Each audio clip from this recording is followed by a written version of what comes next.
anyone until you love yourself. To fall in love with yourself is the secret to happiness. You owe yourself the love you so freely give to others. We hear this advice all the time and it annoys me so bad because when I was starting my self-love journey, all I could hear was how important it is to accomplish self-love, why you need it in your life, all of the benefits of it, and yet no detailed guides or accurate advice on how to actually achieve that. Like, what does self-love actually mean? What does it consist of? What does it look like on the bad days? How do you be consistent? What mindset shifts do you need to implement? What does it look like in your personal life, in your relationships, in your friendships? I couldn't find a singular book teaching me how to do so, and it frustrated me so much because after years of being on this journey, I have learned so many amazing lessons just through my own life experience. And that's why I'm putting out this video, which is a detailed guide on how to master self-love in all areas. As always with all of my other videos, this video is going to be split into chapters. We're going to break down the common misconceptions about self-love and mistakes you might be making, which is actually preventing you from progressing on this journey,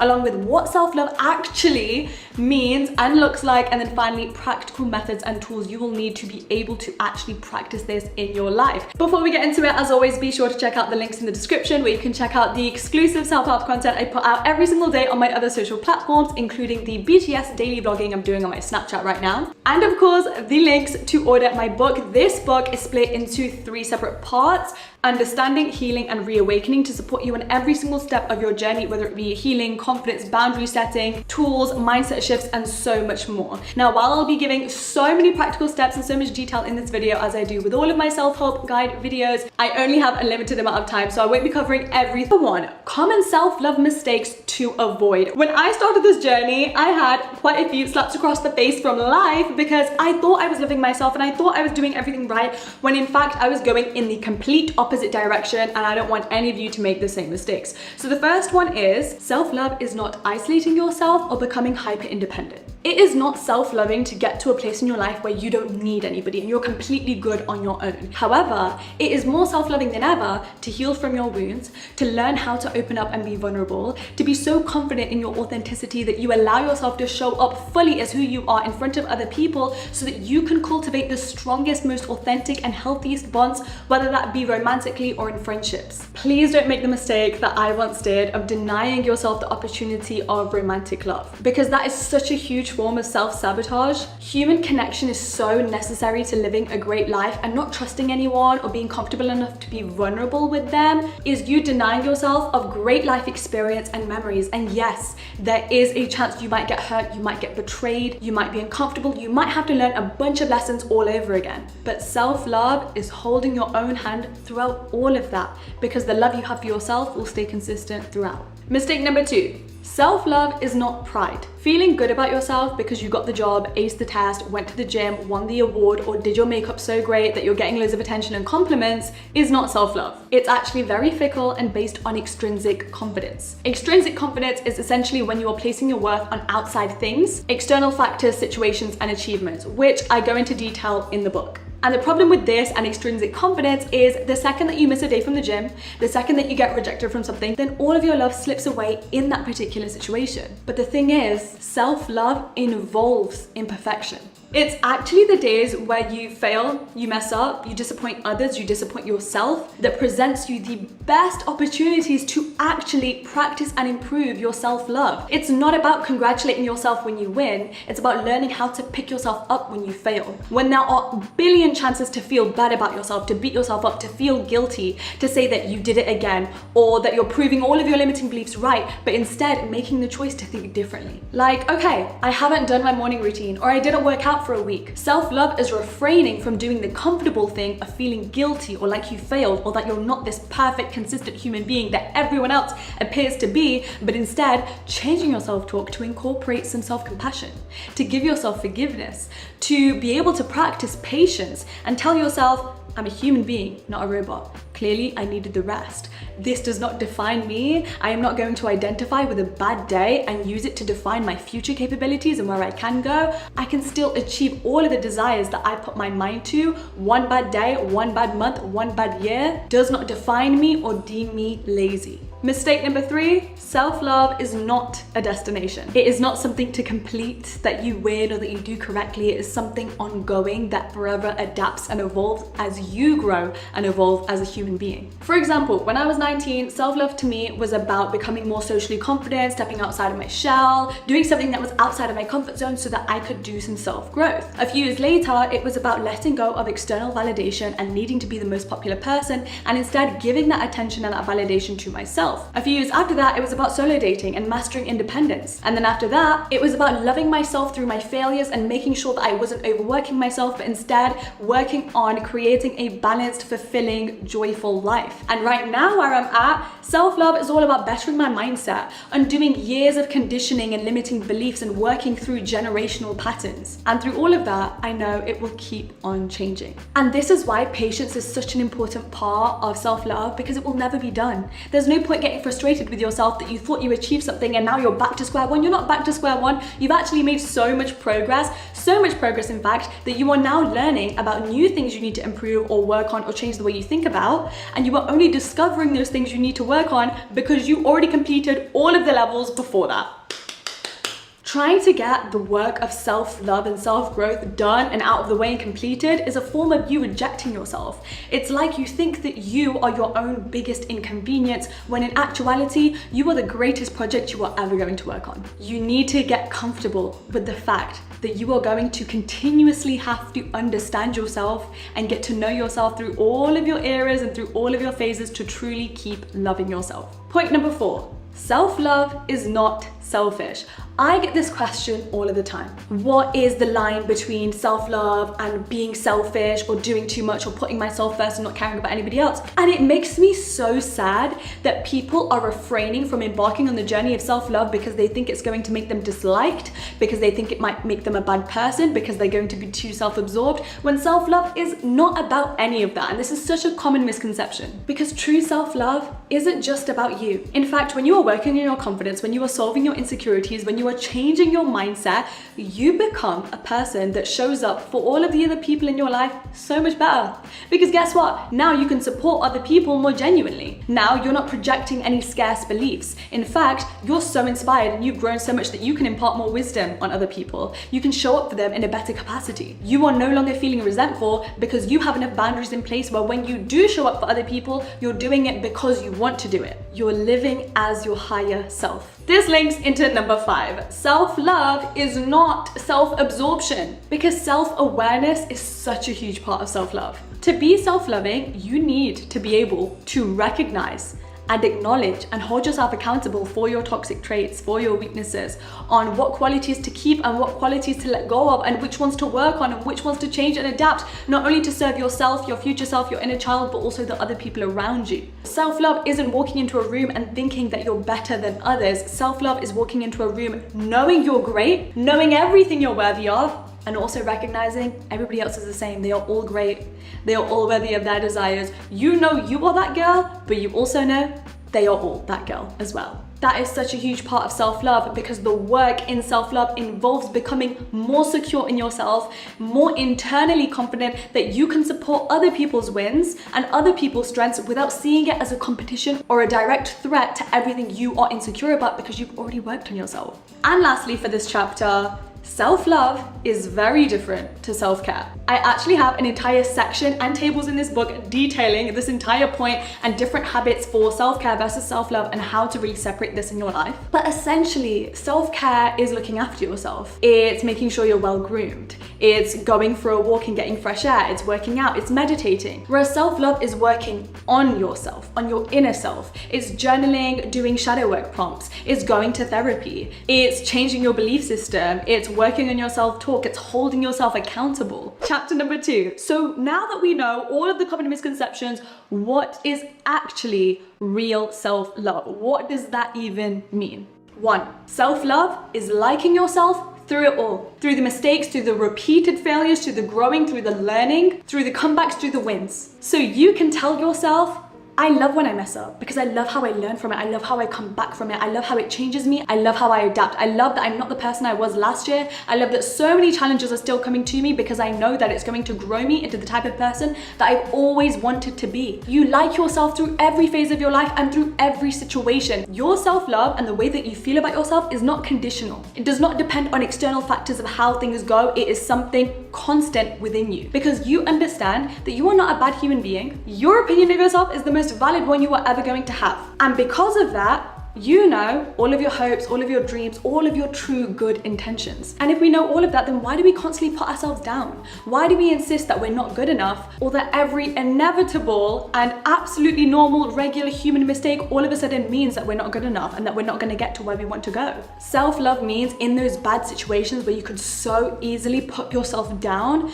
you choose to bring self-compassion into the picture, to remember your inner child, to know what intentions you truly have, to know your hope for the future and that everything you want is going to come true. It's choosing to focus on who you really are, your inner thoughts, your inner hopes, rather than what the actual physical situation is. This links into point number 2. Self-love is a self-serving mindset. This essentially means mastering your abundant perspective over your scarce one. Your scarce mindset and perspective comes out very easily and very naturally because it's based on fear, it's based on what society has told you, it's based on insecurities, it's based on every horrible thing that you've ever seen. And this is at the forefront of your mind because as humans, we need to know when we sense danger, what is risky, and how to survive in a super safe and comfortable way. Your brain and your dopamine receptors are always seeking comfort and safety. When you try something you've never done before, your brain immediately rings alarm bells because this is unknown. It's not actually a bad thing, but that is just the way our brain works. Self-love is understanding that and then knowing your instant scarce perspective that what if I fail, what if this doesn't work out, I'm never going to be able to do this,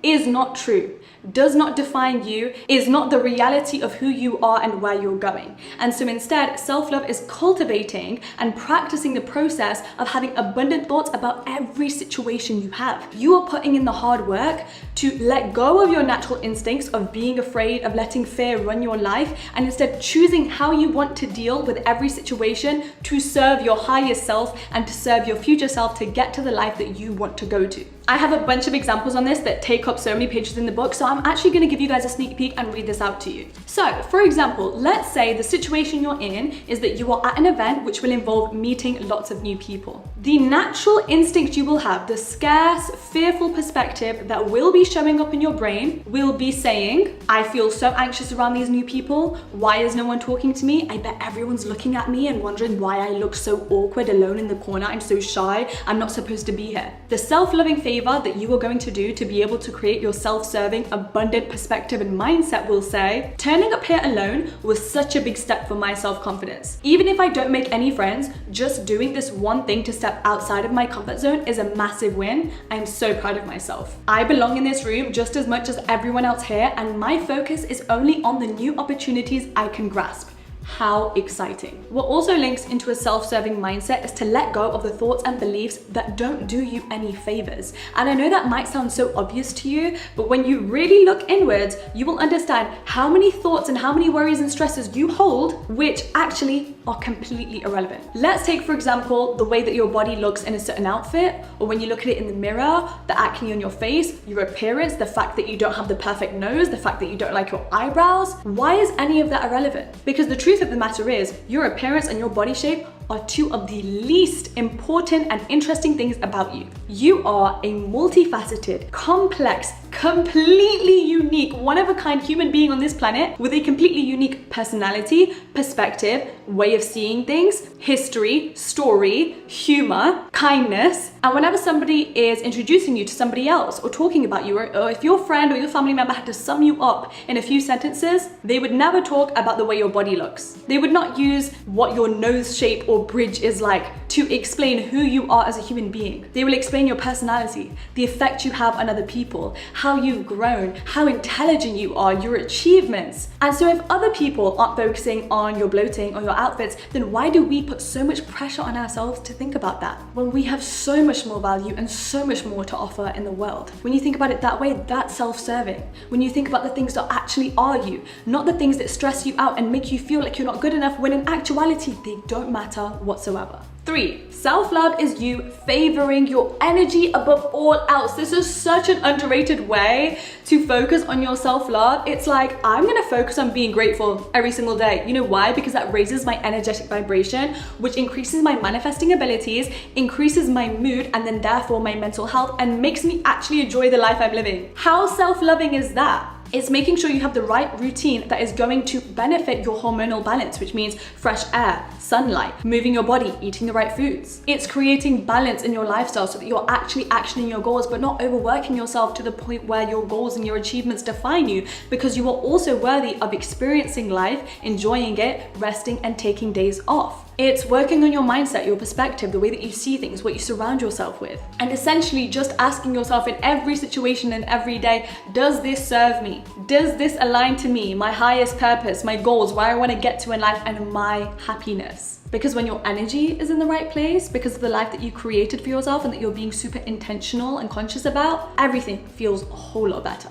This links into my next point, which is that self-love involves a lot of reparenting. When we think about unconditional love, we often think about the love that a parent has for their child. I want you to imagine right now that you have a child and how you would treat them and love them and want to give them so much affection and care that maybe you never had, or that you know that they deserve. Before you can give that to your child, you have to give that to yourself. Just like you would look after a child and make sure they're getting their fresh air, they're experiencing the world, they're having really good memories, you're making sure they have healthy, well-balanced meals, you have to look after yourself in the same way. Because if you are capable of showing up for your child in that sense, or your best friend or your partner, then why are you not giving yourself that same attention, love, and care to yourself? And lastly, for this chapter, self-love looks like self-appreciation. Self-appreciation involves looking back on your growth and how far you've come, whether it be scrolling through old pictures in your camera roll, reading through old journal entries, or simply thinking back to times where you struggled in ways that you are no longer struggling, in ways that you used to hurt so much that you fixed yourself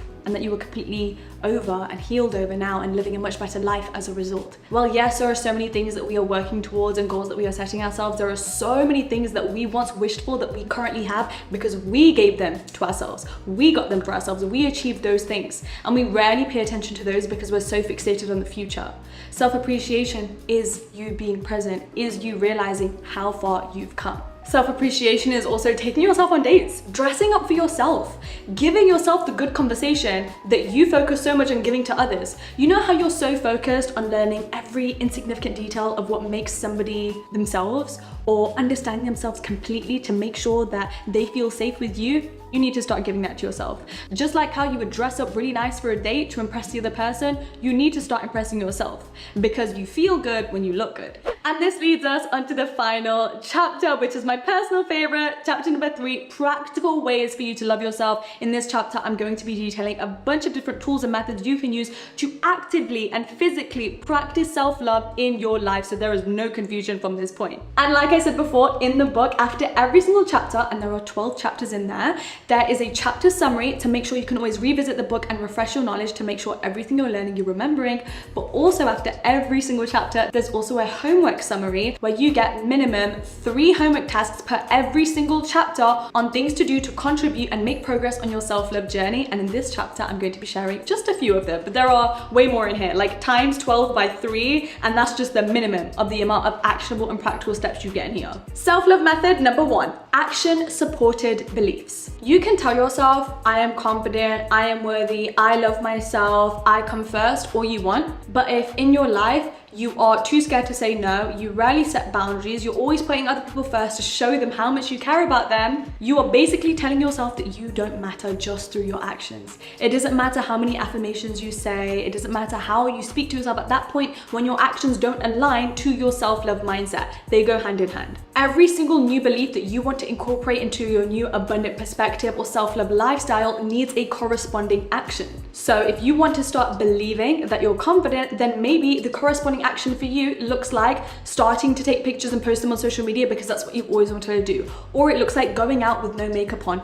or it looks like going out and talking to a stranger or taking yourself on a solo date. You are doing the action that supports the belief, and therefore it makes it true in your brain and actually believable. Self-love method number 2 is controlled consumption. Once again, another very underrated tip. Think about it this way. Everything we watch, everything we listen to, everything we surround ourselves with affects our mindset. Our mindset gives us a certain set of thoughts, and our thoughts create our reality. When you love yourself, you are constantly concerning yourself with self-loving and self-serving favors that you can do for your current self and your future self to be able to get the life, the mindset, the self that you want. And therefore, you become very picky. So how does controlled consumption link into this? Well, you are not going to be consuming celebrity dating scandal videos on the internet or watching a bunch of videos on why men are toxic when your actual goal is to be in a healthy, long-term, committed, loving relationship. It doesn't go together, and it starts infiltrating your mindset and giving you scarce beliefs that all men are trash, that there's no one good out there,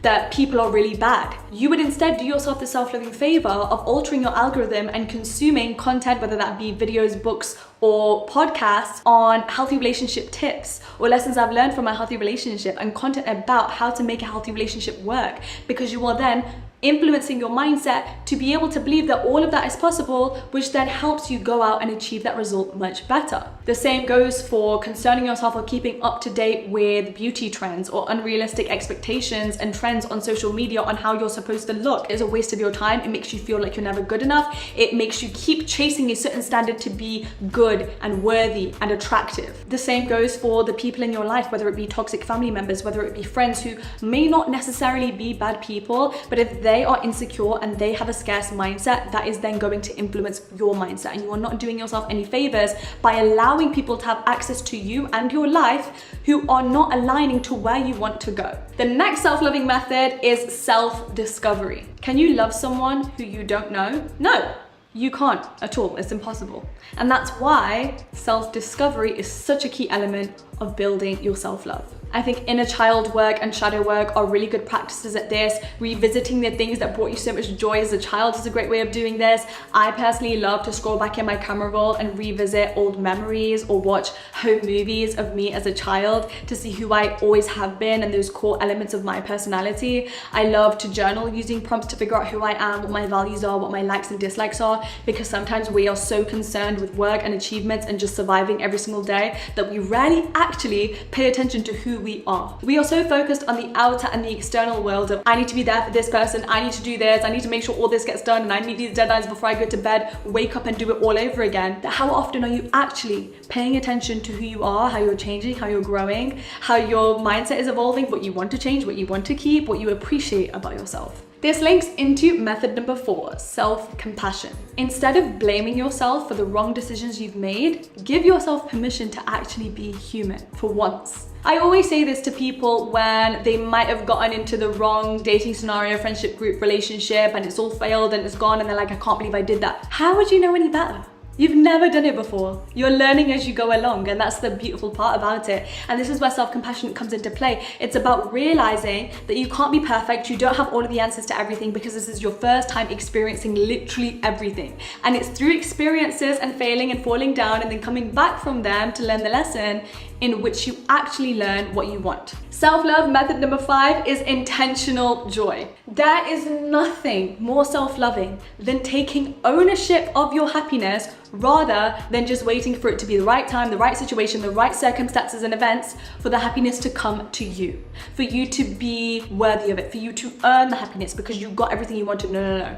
No matter what the circumstances, no matter what phase or era of your life you are in, you can create that happiness. Intentional joy looks like romanticizing your life, shifting your perspective on how you receive and look at every single thing you experience in life. It looks like going from FOMO, which is fear of missing out, to JOMO, which is joy of missing out. It's seeing the good in every single thing and how it serves you and your greatest purpose. And of course, I go more into depth with what JOMO is and how to practice it in my book, Buy Yourself the Damn Flowers. And that leads us on to my final self-love practical method that I'm going to be sharing for this video. I want to sum it up with: boundaries aren't about other people at all. It's not about punishing someone for the way that they treated you. It's not about cutting people out. Boundaries are actually all about you. Boundaries are you taking back control of the life that you experience and the behavior that you accept from other people. It's not about punishing them or controlling their behavior. It's about ensuring that you are getting the experiences that serve you and align to the life that you want to experience. And what ties into this, which is something that I don't think a lot of people talk about,